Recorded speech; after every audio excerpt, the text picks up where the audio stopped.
Alright, what's going on everybody? Broken Games HDR. So in this video, I'm going to talk about that June PlayStation State of Play that most of us just watched. So I didn't live stream it. Usually I live stream these events, but I'm not home right now. But I definitely got to do a video on it, right? Because let me first, let me say that I'm impressed. I was surprised. I was a bit shocked, right? I really believe that this state of play was just going to be a whole bunch of throwaway content that I didn't really care about, right? I thought like maybe there was going to be one or two games that I cared about, that I found impressive, that was actually worth watching for. But this, I think, clearly was the best state of play that PlayStation has ever put out. Like, ever. Like, by far. And, like, nothing really comes close. Like, yeah, the state of plays where they focus on one of their games, those are always usually good. But the state of plays where they, like, have different content from different developers, third party and first party, those a lot of times, like I said, tend to be like throwaway content. Like, I don't really care about this. This show was kind of meh, but this was impressive. I'm talking about from start to end. Like the pacing was good. They showed gameplay because you can get in these shows you get a lot of CG, a lot of teaser trailers, not a lot of gameplay and stuff like that. And to me, um, I take away a lot of points from shows when they don't actually show gameplay. So the pacing was good. Like I said, they showed plenty of gameplay. They showed games that I was really excited for and I'm interested in. Like, I'm actually looking forward to, I think, the majority of games that were shown today, and that usually never happens for me. Um, if you remember, like that, not the state of play, but the bigger PlayStation show that they showed, what was it, last year at the end of the year, like that showed Spider-Man and Wolverine. Like, I gave that show like a 3 or a 4 because it didn't have a lot of games that I was interested in, and it didn't have a lot of gameplay, so I kind of hated that show. So let me go through the stuff that they talked about. I think I got this in chronological order. I'm reading off my tablet. So Resident Evil 4 remake was officially announced, and we got to see some gameplay. It's coming out March 24th of next year. That feels so close. Anybody that knows me knows I'm a huge Resident Evil 4 fan. It's my favorite Resident Evil game, right? I've beaten Resident Evil 4 a ridiculous amount of times. I've beaten it pretty much on every single platform because they've released Resident Evil 4 on like almost every platform there is, and I've beaten it on almost every single platform there is. That's how much I love that game. So I cannot wait for this remake. I honestly didn't think they were going to show it here, because State of Play, like I said, I just don't think it's really been home for, the biggest of announcements. But Capcom and Sony and Sony PlayStation seems to have a pretty good relationship, along with Square. So I'm really excited for that Resident Evil 4 remake. And let me just say right now, it is an amazing time for horror fans. For horror game fans, we are eating right now. I'm just gonna skip ahead and mention there. So we got Resident Evil 4. There's Callisto Protocol, which is very similar to Resident Evil 4. The one of the developers on it, he was the one of the original developers for Dead Space. So we got Resident Evil 4, Callisto Protocol, and the Dead Space remake, and all of these are launching within like 4 months of each other. So horror game fans are going to be eating very well. Um, so we also learned that Resident Evil Village is going to get the VR treatment, so that's good. I am, I do intend to buy a PSVR 2. I never bought the original PSVR. I tried it out, but I just don't think the tech was there yet, right? Because you had all these wires still coming out of it. I felt like the frame rate and the resolution on a lot of these quote unquote games just wasn't up to snuff yet, and a lot of the games weren't even games; they were like experiments and experiences. Right now, it seems, uh, this time around, that especially when it comes to first party releases, PlayStation is actually going to be making actual games in VR as well as third parties. They seem to be, have graduated and learned from, these tests and these prototypes of VR experiences, and are now evolving past that, and they know how to create actual games for VR. So PSVR 2 for me is day one, and I look forward to playing a lot of the games that they're going to offer in PSVR 2. Street Fighter 6. So we got to see first gameplay of Street Fighter 6, and I'm not somebody who plays Street Fighter a lot, but I'm a big fan of the game. Um, I played Street Fighter. I played a lot of Street Fighter, a lot of the earlier games. The original one. I was really a fan of the Street Fighter Alpha series. Like I actually preferred Street Fighter Alpha 2 and 3 over like the mainline um, series. And one thing that just really stuck out to me when seeing this gameplay is the animations look so fluid, like on another on a way other level than any other Street Fighter game. Like I don't know, I literally, because counting frames and animations are a very important thing to fighting games, and I feel like every little movement um, in that gameplay, every little movement that they make, every little animation, I could vividly and clearly see it. The art style is great. There looks like there's an adventure mode. They're getting out of this just being a you know a fighting game, a 2D fighting game, and adding some type of open world adventure mode. So that's cool. I don't know how good that's going to be, and most people who play Street Fighter are obviously going to play it for the core fighting mechanics. But that game just looks so clean and crispy. Like I said, the animations and the art style, it looks absolutely beautiful. The voices, yeah, it just looks really good, man. I was really impressed by that. Like I'm somebody who, like, when a new Street Fighter comes out, I just always look forward to see what the pros, have to say about it. Of course, the fighting game, FGC, all the big names who play Street Fighter. I always like to see their reception and what they think, because even the fighting games I don't play, I watch them in tournaments. Like I watch Tekken, I watch Street Fighter, um, Blaze Blue. I watch all these fighting games, at Evo, Combo Breaker, whatever tournaments there are. Even though I don't play them, it's funny because I learned so much about them, just from just watching the tournaments, and the commentary and watching the pros play. So even though if it's not a game I play, I find watching the professionals play very just very enjoyable. Me myself, I'm more of like I prefer the tag fighters mostly. So that's the type of fighting games I pretty much stick to. Not that I wouldn't give Street Fighter six a chance, but I'm more of a tag fighter fan. But moving on, The Walking Dead Saints and Sinners Chapter 2 Retribution. That's a PSVR title also. That game just looked okay. It didn't really stand out to me. I don't know much about the Chapter 1, about the original game. I don't really know much about that. Um, there was Horizon Call of the Mountain. This was like probably the first, at least the first party PSVR 2 game that we learned about, and this looks cool. It looks fun. You get to use the arrow. You get to play all that arrow gameplay in VR. Of course, it's not Aloy. It's a different character, and the Horizon universe is a big universe, so they get to explore a few different things with this game. So I definitely look forward to playing this. The visuals look pretty damn good. The gameplay, I'm hoping it translates and it lands well, because sometimes watching VR trailers, it can look a little bit wonky. It can look a little bit goofy watching it, because it's literally like floating hands, and it's a little bit awkward. But it, especially with all games, but especially VR, it's obviously about playing it. You got to get in there, put that helmet on, and be immersed into the world.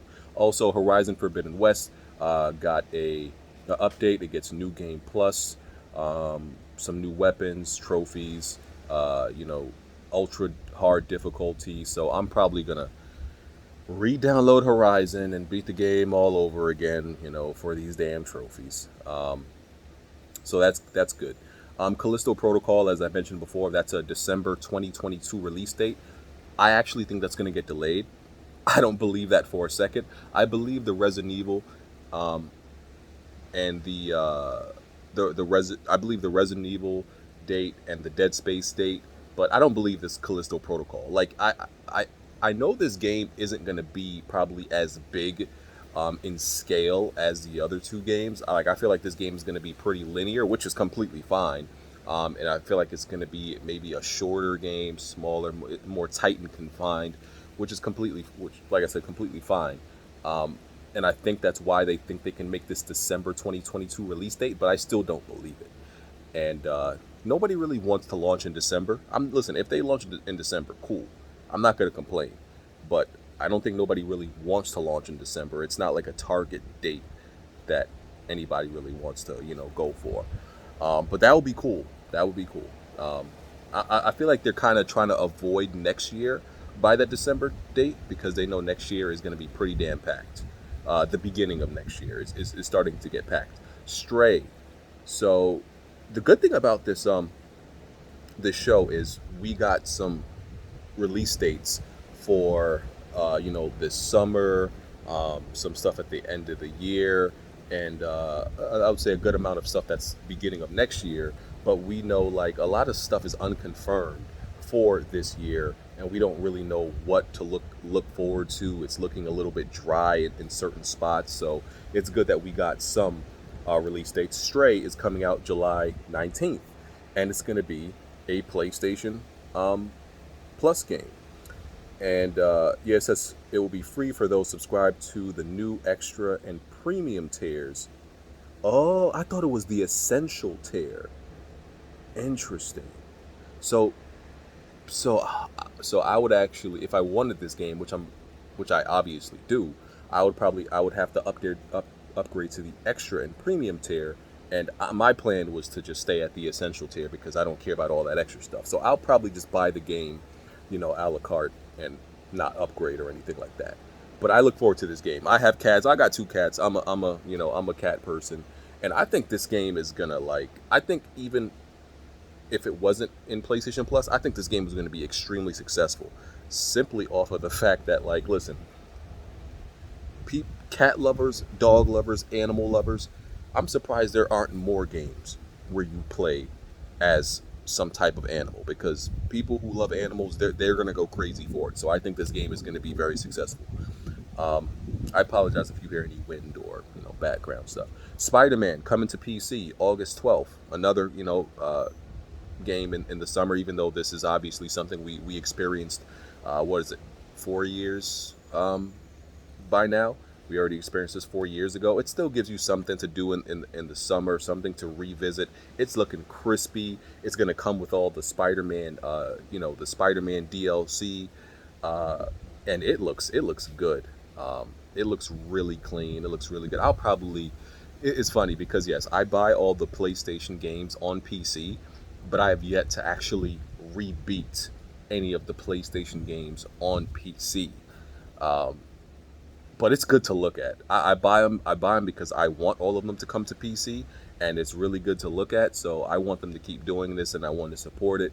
And I think what I really want them to do is honestly to launch that PlayStation browser. So when I play and beat these games on PC, I can still get the trophy to it to my PlayStation account. So they need to hurry up and release this PlayStation this PlayStation launcher. They need to hurry that up because that's what I really need them to do.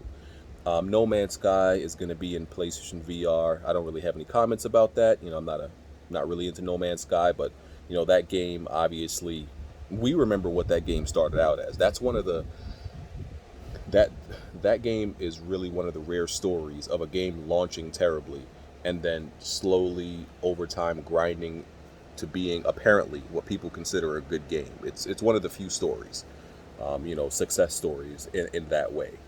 Um, Final Fantasy 16. There was a lot of speculation. Is it's gonna release this year? They confirmed it's summer 2023. Um, so that game looks good. I'm excited for it. I didn't think it was gonna launch this year.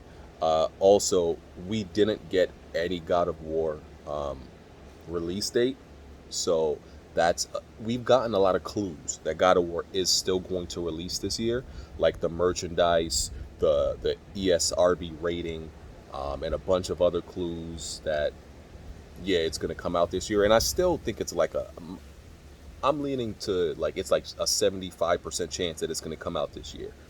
But um, now that we have the Final Fantasy 16 official release date, now we definitely need God of War to come out this year, and hopefully it does. But yeah, looking forward to Final Fantasy 16.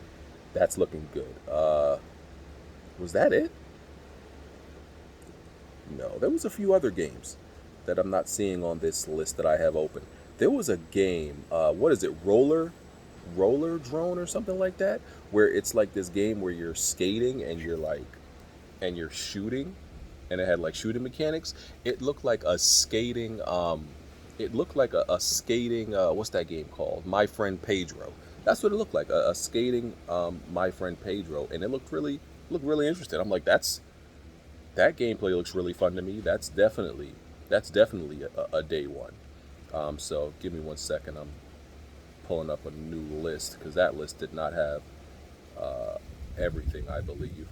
I think I mentioned most things though. Uh, okay, so yeah, the Ali Ali World developers Roll 7 announced a rollerblading combat game called Roller Drone. That also comes out in August 16th. So something else, you have to play during the summer. There's an anime inspired action game called Eternites. That's coming early 2023.